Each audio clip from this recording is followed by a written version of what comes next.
SIR ప్రక్రియపై కొన్ని రాజకీయ పార్టీలు అపోహలు కల్పించే ప్రయత్నం చేస్తున్నాయంటూ విమర్శించారు కేంద్ర మంత్రి కిషన్ రెడ్డి.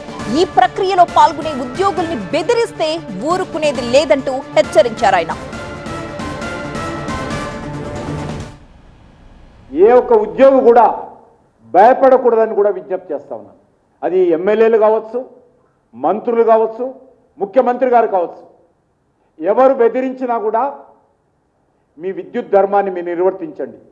మిమ్మల్ని ఎవ్వరూ ఏమీ చేయలేరు. మీకు అండగా తెలంగాణ ప్రజలు ఉంటారు, భారతీయ జనతా పార్టీ ఉంటుందనే విషయాన్ని ఈ సందర్భంగా మనం చేస్తున్నాం. హైదరాబాద్ లో ఉండే కొంతమంది ఊళ్లలోనే తమ ఓటును నమోదు చేసుకోవాలని ఒత్తిడి చేస్తున్నారని, లేకపోతే పథకాలు భూములు పోతాయని బెదిరిస్తున్నారని కిషన్ రెడ్డి ఆరోపించారు. ఇలాంటి వాటిని ఎవరూ పట్టించుకోవద్దన్నారు ఆయన.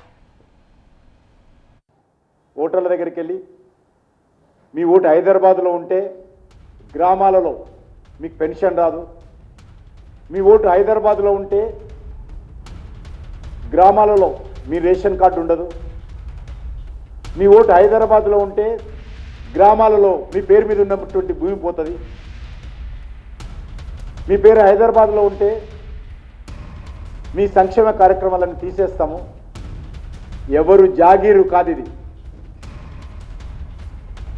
ఎవరికి ఏ రకమైనటువంటి హక్కు లేదు. ఓటు హైదరాబాద్లో ఉన్నా ఊళ్ళో ఉన్నా సంక్షేమ పథకాలకు ఓటర్ లిస్టుల పేరుకు సంబంధం లేదు.